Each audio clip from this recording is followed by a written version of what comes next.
s'est donné. Mon Dieu s'est donné. Je ne peux imaginer combien ça coûterait. À la croix, il a pris ma place. Mon Dieu s'est donné. il a pris ma place. Il a pris ma place. Il a pris ma place. Oh, Jésus a pris ma place. Il a pris ma place. Oh oui. Il a pris. Amen.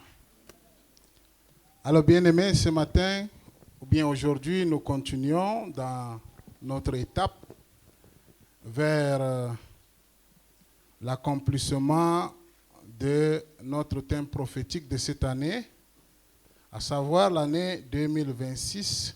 C'est l'année de l'alliance, de prospérité et de distinction divine. Amen. Et nous avons dit que c'est le point de départ de notre existence. Alors, depuis janvier, le Seigneur nous a conduits pas à pas. Il nous a parlé de la main d'or, de la faveur, de la foi, de l'obéissance, de la bonne gestion, des bonnes compagnies, du travail qui n'idolâtre pas l'argent, du déblocage, de l'alliance qui parle à notre place. Et la dernière fois, c'était du doute qui ferme la bouche. Et vous allez constater que chacun de ces messages a déposé quelque chose en nous. Amen. Alors aujourd'hui, la question change. On a souvent l'habitude de poser la question du genre comment recevoir. Et aujourd'hui, c'est comment tenir ce que j'ai reçu. Amen. Donc, il y a des gens qui reçoivent beaucoup de choses, mais qui gardent peu. Et ce n'est pas Dieu qui a repris, mais parce qu'ils ont baissé le bras. Amen. Aujourd'hui, nous allons apprendre un autre nom de la foi. Ne baisse pas les bras. Ce que Dieu t'a donné, il faut le tenir. Nous allons apprendre un autre nom de la foi qui signifie quoi? Ne baisse pas les bras. Nous allons donc effectuer la lecture de Exode 17. On y va ensemble, s'il vous plaît. Version Louis II. Est-ce qu'on peut aller ensemble? Nous avons notre lecteur maison. Allons-y. Amalek, on peut se tenir pour respecter, pour juste honorer la parole de Dieu. Allons-y. Amalek vint combattre Israël à Riphidim. Moïse dit à Josué, choisis-nous des hommes, sors et combat Amalek. Demain, je me tiendrai sur le sommet de la colline, la verge de Dieu dans ma main. Josué fit ce que lui avait dit Moïse pour combattre Amalek. Et Moïse, Aaron et Our montèrent au sommet de la colline. Lorsque Moïse éleva sa main, Israël était le plus fort. Et lorsqu'il baissait sa main, Amalek était le plus fort. Les mains de Moïse étaient comment? Fatiguées. Ils prirent une pierre qu'ils placèrent sous lui. Et il s'assit dessus. Aaron et Our soutenaient ses mains, l'un d'un côté, l'autre de l'autre. Et ses mains restèrent fermes jusqu'au coucher du soleil. Et Josué vainquit Amalek et son peuple au tranchant de l'épée. L'Éternel dit à Moïse, écris dans le livre pour que le souvenir s'en conserve et déclare à Josué que j'effacerai la mémoire des dessous. Pourquoi? Moïse bâtit un autel et lui donna pour nom l'Éternel. 16. Il dit, parce que la main levée sur le trône de l'Éternel, il y aura guerre contre Amalek. Amen. Asseyez-vous dans sa présence. Alors, bien aimé, dans ce texte-là, j'ai relevé 4 points. 4 points. Commençons par le premier point, diapo 5. Je voudrais que nous regardions bien où est placée l'attaque d'Amalek. Ça vient juste au verset 6. Dieu venait de faire sortir de l'eau d'un rocher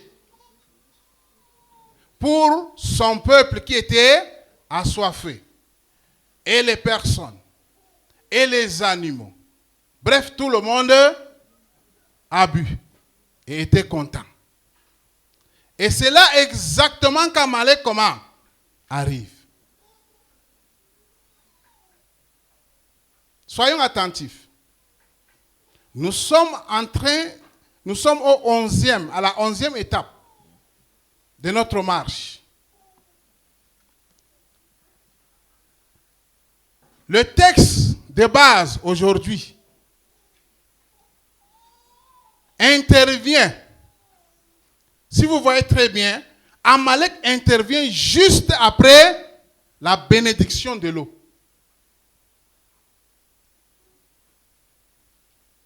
Souvent l'attaque ne vient pas quand vous n'avez rien. Vous avez compris? Satan fait quoi avec vous quand vous n'avez rien? Il perd ses balles pour rien. Il y a trop de gens qui lui donnent des fils à retordre. Généralement, les attaques viennent quand Dieu vient de vous donner quelque chose. Quand vous prenez une décision de votre vie, avant vous étiez votre chose tranquille. C'est là où les cauchemars commencent. Même dans le foyer, c'est quand peut-être tu prends une décision, tu as reçu une bénédiction spirituelle, que c'est là où le conflit commence. Remarquez bien dans vos vies.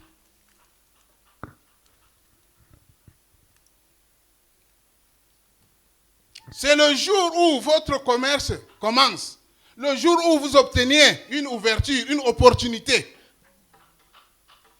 Le jour où peut-être votre maison sort de terre. C'est le jour-là que les langues se délient et que les problèmes s'élèvent. Qui est Amalek? La Bible nous dit, quand vous lisez Deutéronome 25, qu'il attaquait par derrière.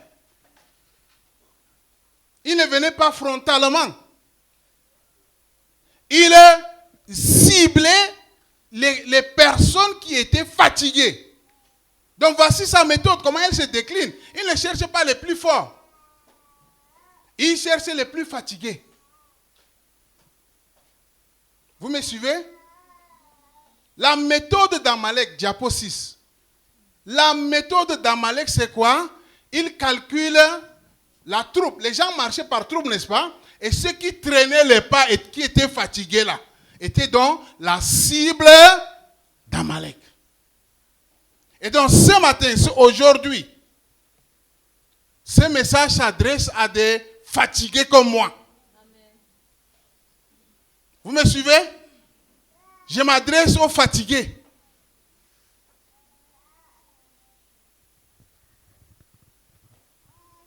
Parce qu'il nous arrive souvent de nous poser même la question, mais je vois cette bénédiction,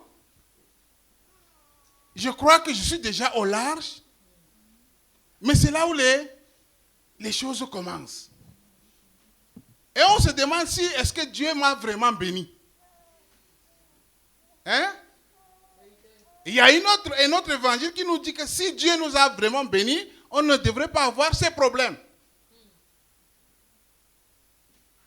Mais aujourd'hui, on peut comprendre que c'est souvent le contraire. Les problèmes arrivent parce que la bénédiction est arrivée. Même si nous n'en sommes pas conscients. Alléluia. Et je voudrais dire que ce n'est pas parce que vous êtes dans l'alliance que vous n'aurez pas de problème. L'alliance ne supprime pas le combat. D'accord? Mais elle décide de son issue. Il faut que nous comprenions cela. Alléluia. Deuxième point. Diapo 7. Au verset 9. Moïse va commencer à organiser les choses. Il dit à Josué, choisis des hommes et descends comment? Te battre. Et moi je fais comment? Je vais monter sur la... avec la verge de Dieu dans... Suivez bien. Il y a deux endroits. Il y a deux hommes. Deux endroits. La vallée et la colline. On est ensemble? Deux hommes. Josué et qui? Moïse. Mais un seul combat. C'est ça, non? Un seul combat contre Amalek. En bas, Josué fait comment? Il travaille dur. Le gars esquive les épées. Il frappe. Il commande. Il dit à l'autre, fais attention. Tout le monde le voit. Vrai ou faux? Mais en haut, il y a qui? Moïse. Il n'est pas spectaculaire. Il ne fait rien de spectaculaire. Rien. Il tient simplement ses mains comment? Levées. Et personne dans la vallée ne le regarde. Vous comprenez là où je suis en train de vous amener? Personne dans la vallée ne se rend même compte qu'il y a quelqu'un perché en haut sur la colline en levant les mains. Les gens sont concentrés sur qui? Sur Josué. Et regardez bien comment le narrateur, l'auteur sacré, ne met pas en exergue Josué. On ne nous dit pas comment il a tué les gens. Il met en exergue qui? Celui qui est sur la colline. Alors, le verset, je voudrais qu'on lit le verset 11. Diapo 8. Quand Moïse levait la main, Israël était comment? Quand il baissait la main, Amalek était... Qu'est-ce que ça veut dire? Donc ce n'est pas l'épée de Josué qui décidait, mais la main de qui? De Moïse. Suis bien. Le travail est indispensable. Les techniques, les stratégies sont indispensables. Mais ce n'est pas le travail qui fait la différence. Voilà l'objectif de l'auteur sacré. Verset 11. C'est ça qui est troublant. Quand Moïse levait la main, Israël était le plus fort. Quand il baissait la main, Amalek était le plus fort. Donc ça, la victoire était au bout de qui? Des mains de Moïse. Suivez bien. C'est l'équilibre que nous sommes en train de chercher depuis janvier. La Bible nous parle de la main d'or, non? Le travail. C'est ça? Et nous avons parlé de travailler, mais sans idolâtrer l'argent. Aujourd'hui, regardez, on concilie cela. Il faut descendre dans la vallée pour travailler. Mais il faut que quelqu'un soit sur la colline pour prier. Amen. Nous pouvons avoir de bons projets pour nos familles, pour nos foyers, pour nos entreprises, pour nos projets. Ce matin, le Seigneur nous dit, un foyer, un ministère, une entreprise, que sais-je encore, qui n'a personne sur la colline, finira par perdre une bataille qu'elle croyait gagner.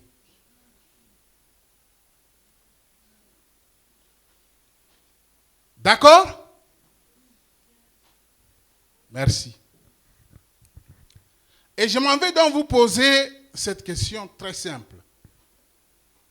Qui monte sur la colline dans votre maison?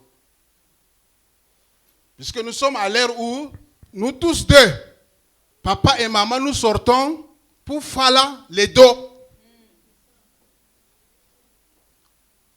On se sépare même sur le plan géographique. C'est pas mauvais, hein? Mais je dis seulement que qui est monté? Pendant que nous tous, on a dit que on part, on descend dans la vallée. Qui est monté? Vous avez laissé qui sur la colline? Vous voyez que la prospérité, selon les principes bibliques, a des lois, a des astuces. Et que si nous ne maîtrisons pas, nous aurons des sérieux problèmes.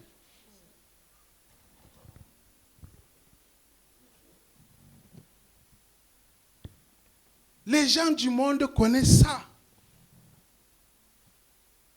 Ceux qui sont dans les affaires. Les gens du monde savent ça. Ils utilisent les mêmes principes universels des affaires que vous. Mais ils ont un boma. Quoi encore? Je ne sais pas, un marabout. Qui encore? Bref, ils ont quelqu'un qui est sur la colline. Vous parlez en langue, n'est-ce pas? En même temps, vous travaillez. Vous ne voyez pas que vous serez épuisé un temps? Hein? Dites-moi, vous pouvez faire en même temps le travail et prier vrai?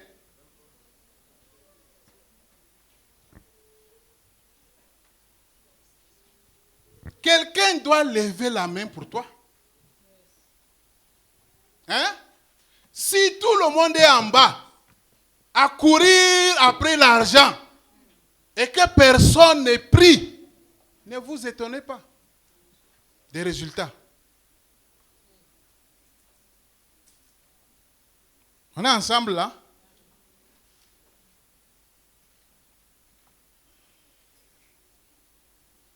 Regardez même dans l'histoire des ministères, des hommes de Dieu, qui ont marqué l'histoire de l'Église. Vous allez voir qu'ils avaient une communauté d'intercession, une communauté de soutien matériel, qui représente où?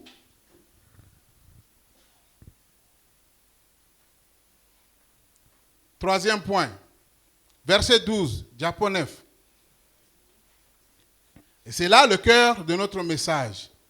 Les mains de Moïse étaient comment? J'ai béni le Seigneur. Souvent quand on lit la Bible, on passe comme si c'était l'histoire. Mais quand on y médite, l'Esprit attire notre attention sur certains points. Le grand Moïse, l'homme qui parlait face à face avec Dieu. Lui qui a défié Pharaon. Et lui-même, il a dit que je vais monter où? Sur là, et je m'y tiendrai. Voilà ce qu'il a dit. Il connaissait ses capacités. Mais la Bible dit, et là c'est bon, c'est une grande leçon pour les prétentieux. Ceux qui savent qu'ils ont tout l'onction triphasée, mais qui ne sont jamais fatigués. Le grand Moïse, l'homme de Dieu. Celui qui venait de faire sortir l'eau du rocher. Cet homme-là aussi se fatigue. Alléluia. Et la Bible n'a pas caché cela. Elle l'a écrit. Et donc si Moïse s'est fatigué, pourquoi devrais-tu toi-même te juger parce que tu es fatigué? Je vous ai dit que c'est le message de fatigué comme moi.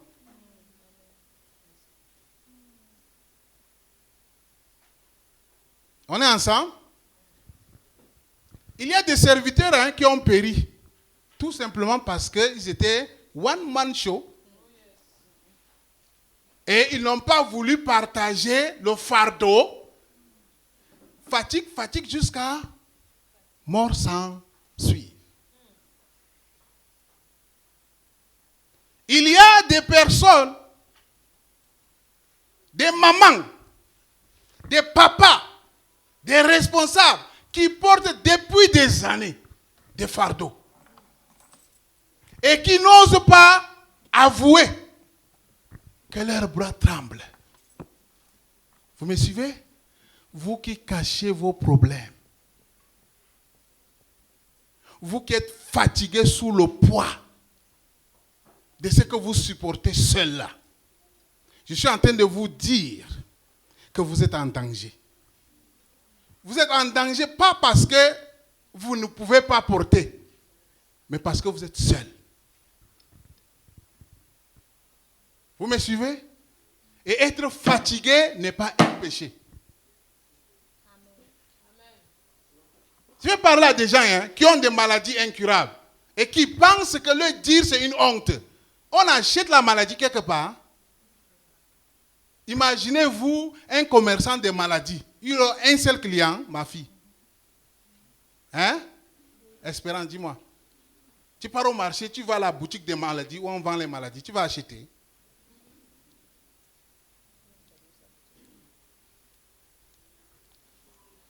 C'est une autre ruse de l'ennemi. Amen.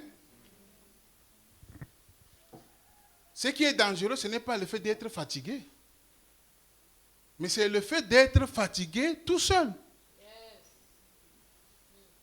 Et remarquez bien ce que Dieu fait. Dieu n'a pas envoyé les anges pour affermir les mains de Moïse ici. Il n'a pas fait miracle de guérison. Il n'a pas poussé une énergie dans les bras de Moïse. Il a utilisé quoi? 2 hommes qui étaient déjà là. Aaron et Hur. Ils ont pris, parce que même eux deux là, ils ne pouvaient pas. Ils ont pris la pierre. Ils ont dit, pas Moïse, assois-toi ici. Et un est resté à gauche, l'autre à droite. Justement parce que quand une personne est soutenue d'un seul côté, elle va tomber de l'autre côté. Il faut cet équilibre-là.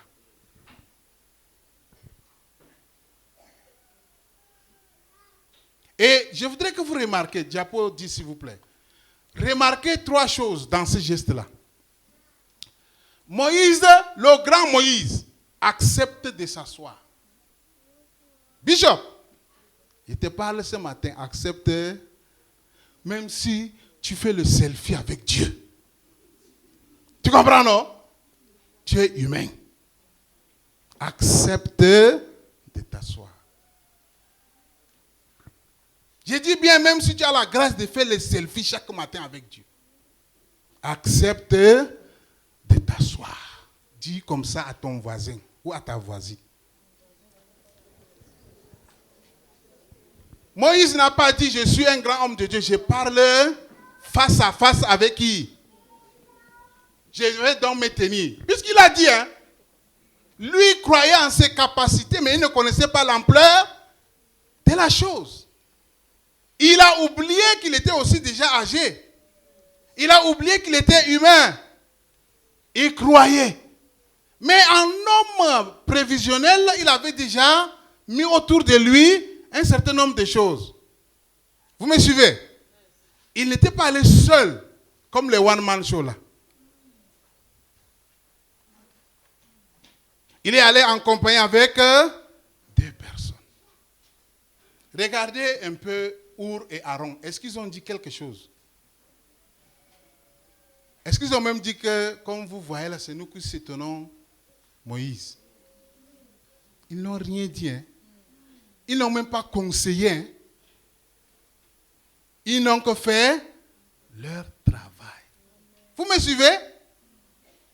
Ils ne se sont pas vantés pour dire que le ministère là c'est nous.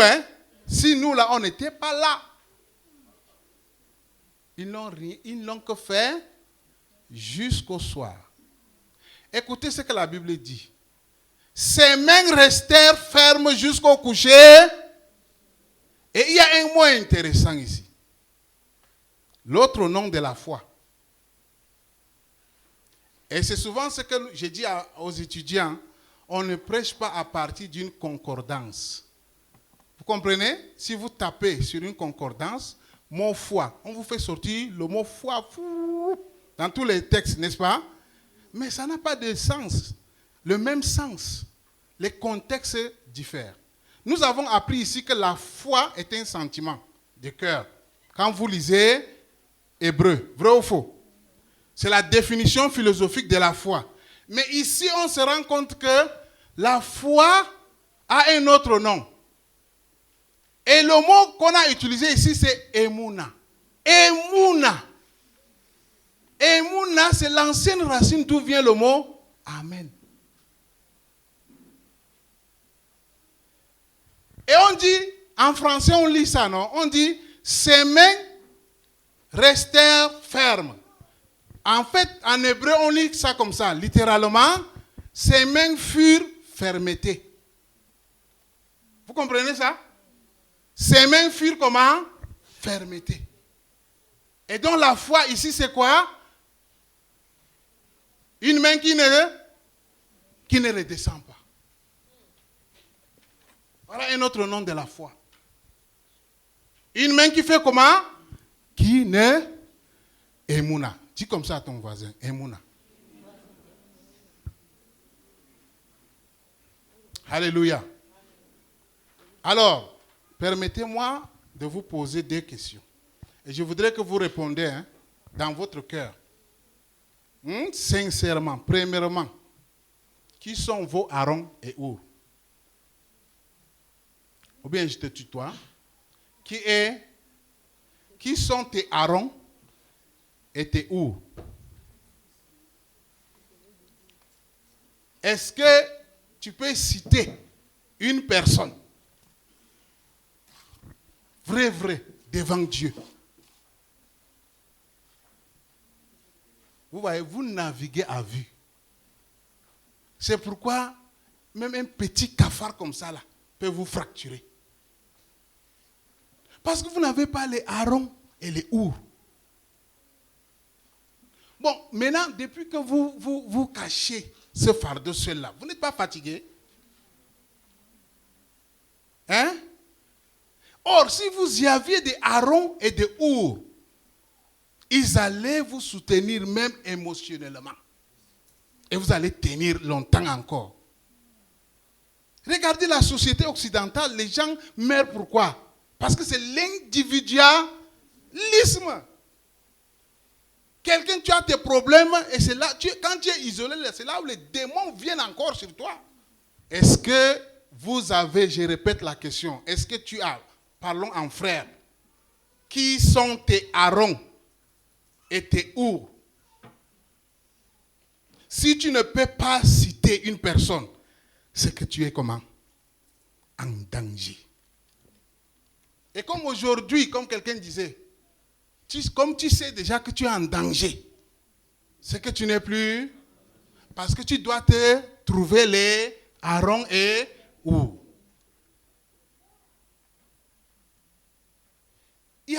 C'est pourquoi vous voyez, certains n'arrivent pas à accomplir la destinée de Dieu pour leur vie. Parce qu'il leur a manqué des Aaron et des Our. Aaron qui est l'intercession, le sacerdoce, et Our qui est l'administration. Vous me suivez? Quand vous lisez Our est chargé des affaires sociales. Tu peux prier beau. Ça c'est comment? Aaron. Hein? Avec les onctions, tu fais tomber les gens. Mais si tu n'as pas les financiers, ton ministère ne part pas. Le bailleur va te chasser. Il s'en fout de ton onction.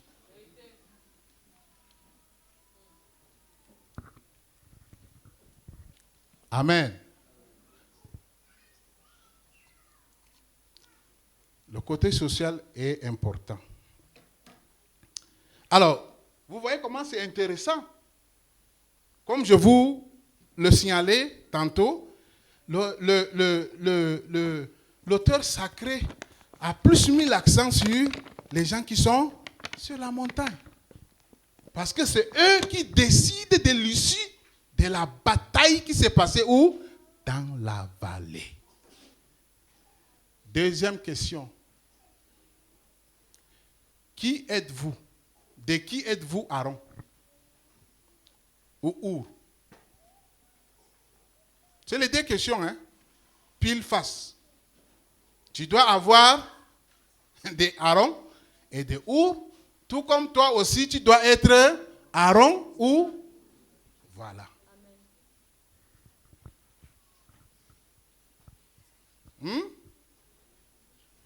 Je connais l'histoire d'un homme de Dieu qui mourait, qui est même mort. Mais l'Église et les hommes de Dieu sont réunis comme ça sur lui. Ils ont prié. Selon son témoignage, il est arrivé chez Dieu, lui il était sa chose déjà à l'aise, on lui a donné sa place. Mais Dieu lui a dit que grand, on te réclame trop sur la terre là, répare. Vous me suivez? Il est revenu. Combien de frères et de sœurs sont isolés? On ne connaît même pas leur situation. Déjà fatigués. Est-ce que vous savez qu'une parole peut te libérer? Ce n'est pas forcément l'argent qu'un Aaron va te donner ou un Our va te donner. Juste une sagesse, juste un contact, juste un appel.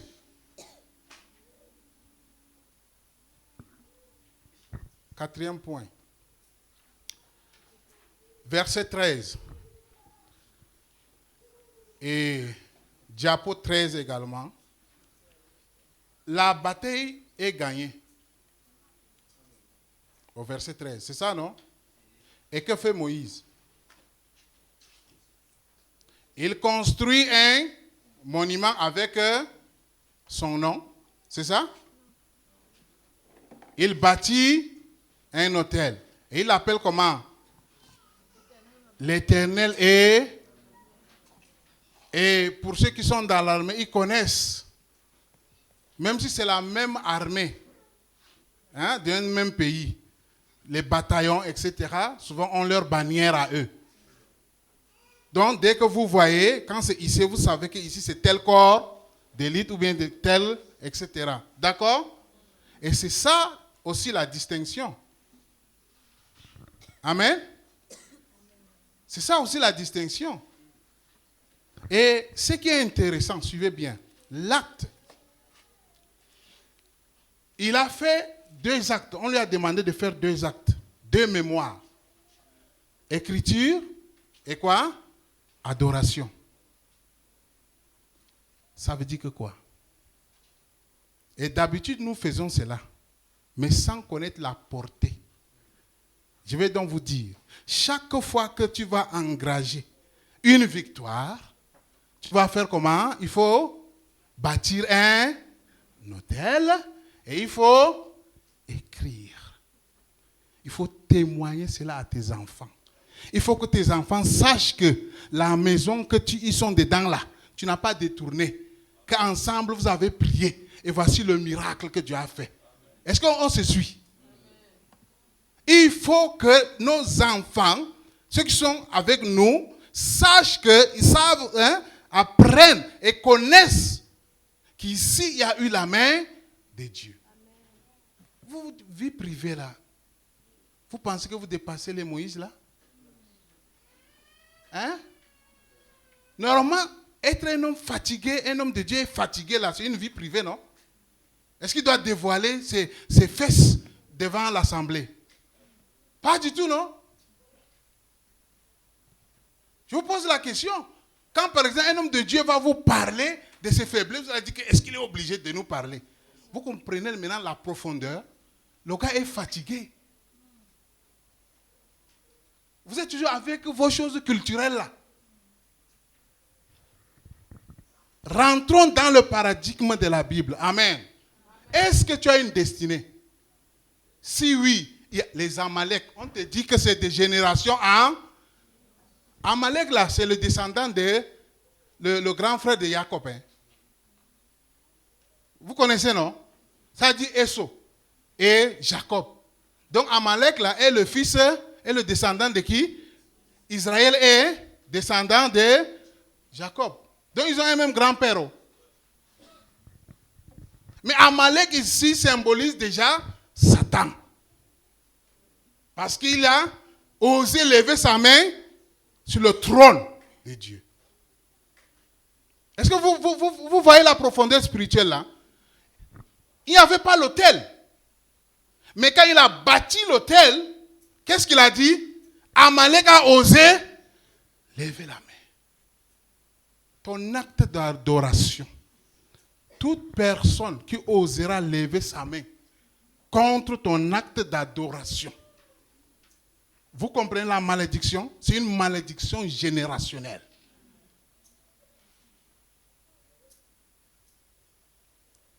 Écoute, si tu as eu ton cep, c'est ce que je vais dire. Tu fais comment? Tu réunis les enfants, tes camarades, vous mangez, non? C'est bien. Mais tu dois écrire que tu as eu ton cep en telle année. Hein? Pour raconter à tes enfants. C'est écrit, non? Maintenant, il faut poser un acte. Mais généralement, nous, quand on a notre doctorat, on fait comment? On réunit les gens, on leur donne à manger. Peut-être c'est la forme d'adoration. On aime le bruit. Mais il faut bâtir l'autel. Est-ce qu'on se suit? En plus de donner la nourriture aux gens, il faut bâtir quoi? L'autel va nécessiter l'adoration. Et cet autel, quand je parle, je sais qu'il y a beaucoup d'enseignements qui déforment. Mais comprenez ça, c'est ton acte d'adoration que tu as sémé. Tu vois un peu, tu as scellé ça. Donc, toute personne qui va s'élever contre ton doctorat, de génération en génération, parce qu'elle s'est élevée contre qui? Contre l'Éternel. Est-ce que vous me suivez? Parce que ton doctorat, tu ne l'as pas eu avec tes capacités. C'est bon? Donc ton argent, celui qui va s'élever contre ta boutique, halamako. C'est une autre dimension de combat, non? Voilà. Alléluia. Alléluia. Alors, permettez-moi de dire un mot pour finir avec Proverbe 16, 9. Le cœur de l'homme médite sa voix, mais c'est l'Éternel qui dirige. Alors, certains, vraiment, ont mal compris et ils sont arrivés à des conclusions. D'autres disent que tout ce que tu fais même là, Dieu a déjà décidé. Pourquoi alors faire? C'est ce que ça veut dire. Mais regardons, écoutez, laisse ça comme ça. Regardons bien. Moïse, qu'est-ce que Moïse a dit? Est-ce que vous avez entendu dire que le Saint-Esprit a dit à Moïse de monter sur la montagne? Moïse a organisé lui-même les choses quand il a vu Amalek. Vous qui avez le cerveau, parce que souvent, il y a des gens trop intelligents ici, intellectuels, hein? Mais dehors, là, ils sont des vrais docteurs, hein? Des vrais profs. Mais dès qu'ils arrivent à la maison de Dieu, c'est comme si on a mangé leur cerveau. Ah, c'est pas ça. On est en train de dire que Moïse, qu'est-ce qu'il a fait? Il a tracé son plan. Il a dit que moi, toi tu attaques, moi je fais comment? Je monte. Et je vais me tenir comment? Laissez les mots, vos mots de Sion là. Il était à la brèche, c'est vrai. Mais il va lever les mains, il va se tenir comment? Debout. Est-ce qu'il est parvenu? C'est un menteur, non? C'est pas un menteur. Mais vous êtes avec moi? Il a dit quoi? Il a promis à son fils Josué que quoi? Qu'il va rester debout, non? Voilà. Mais est-ce qu'il a alors tenu? Ça l'a dépassé, non? Mais est-ce que Dieu l'a condamné parce qu'il a planifié? Voilà. La deuxième partie, c'est l'Éternel qui fait comment? Qui dirige ses pas. Alléluia. On a la responsabilité de planifier. Ce n'est pas un péché, ce n'est même pas le blasphème. Vous avez compris? Mais maintenant, si on s'accroche trop sur notre plan et stratégie, c'est là où ça devient quelque chose de problématique. Mais maintenant, qu'est-ce qu'on doit faire? On doit planifier comme si tout dépendait de qui? De nous. Mais on doit aussi prier comme tout dépendait de qui? Et effectivement, ça, tout dépend de lui. Alléluia. C'est cet équilibre-là. Ok? C'est cet équilibre-là. Donc, ceux qui disent que, si je vous pose la question, quelle est la journée de demain, il dit, bon, je ne sais pas. Je ne sais pas.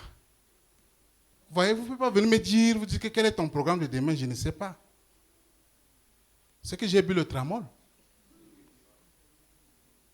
D'accord? Il y a des gens comme ça, qui vivent au jour le jour. Le vent les pousse à gauche, ils sont à gauche, à droite, à gauche. Non.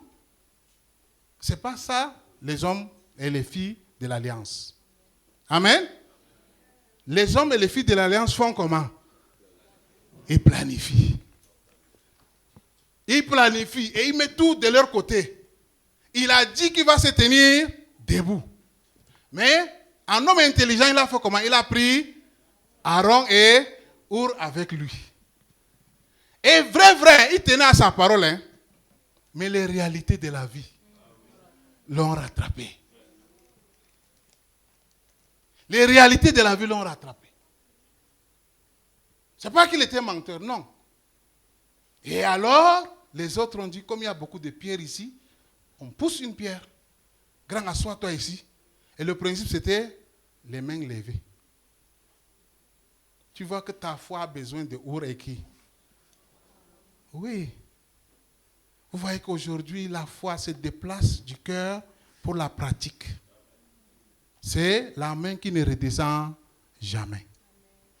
Et cette main qui ne redescend jamais, la doit avoir autour d'elle des Aaron et Our. Vous qui aimez souvent dire, la foi c'est dans le cœur. Aujourd'hui, je la fais sortir de votre cœur. Pour faire comprendre que la foi est avec qui? L'aide des hommes.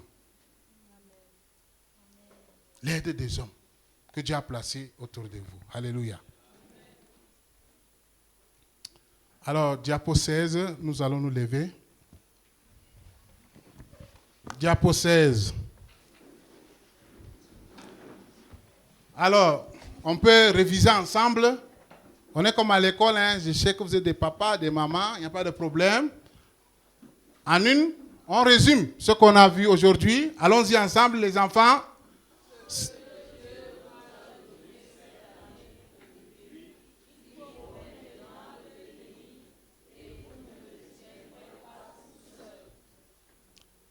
On continue l'attaque après. L'attaque vient toujours après. La fatigue est... Ce n'est pas un... Donc, si tu es trop tellement fatigué de ta situation, c'est normal. Mais il te faut quoi? Les Aaron et les Our. Le secours de Dieu passe aussi par les mains humaines. Vous, les adeptes des miracles, only. Vous avez compris, non? Ça peut même passer par celui que tu négliges le plus, ton entourage. On continue. Diapo suivante.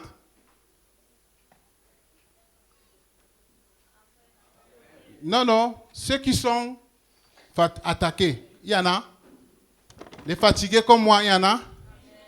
Les attaqués fatigués comme moi, il y en a. Les Aaron et les Our, il y en a. Nous allons donc prier. Avec diapo, la dernière diapo, on y va. Seigneur mon Dieu, je viens devant toi avec ce que tu m'as donné depuis le début de cette année et même avant. Je ne l'ai ni mérité, ni produit par ma seule force. Et je ne peux pas le garder tout seul. Pardonne-moi les fois où j'ai baissé les bras, où je me suis découragé en silence, où j'ai refusé de dire que j'étais Je m'assieds aujourd'hui sur la pierre que tu me donnes. À toi d'identifier. Envoie-moi et mes ours et rends-moi capable de soutenir que mes mains restent fermes jusqu'au coucher. Sois toi-même ma bannière. Je scelle cette alliance de prospérité et de distinction au nom de Jésus-Christ, mon Seigneur. Amen, amen et amen.